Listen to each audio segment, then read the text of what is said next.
armer en ryker.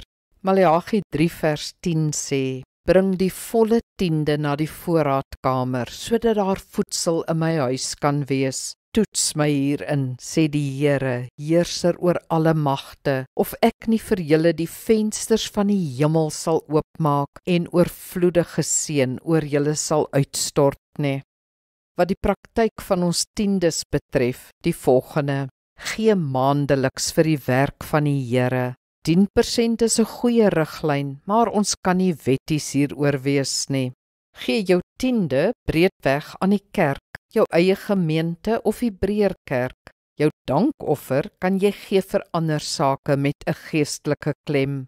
Alle kerke en bedieninge moet geld hê om te kan funksioneer. Ons moet dit verstaan. As die klem egter te veel op geld raak, as die motief geld raak, as die wese van die evangelie gemis word, mag jy egter jou ondersteuning onttrek. Gee met die regte gesindheid, anders mis jy die hele doel.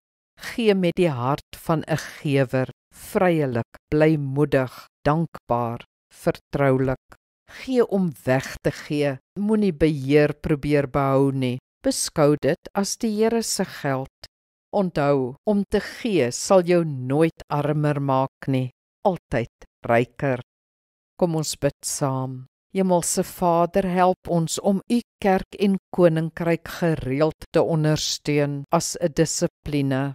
U werk moet voortgaan. Lei ons met die bedrag, of ons nou vermoënd is of nie, maar maak dit in alle gevalle vir ons 'n prioriteit. Amen. Die Here seën jou.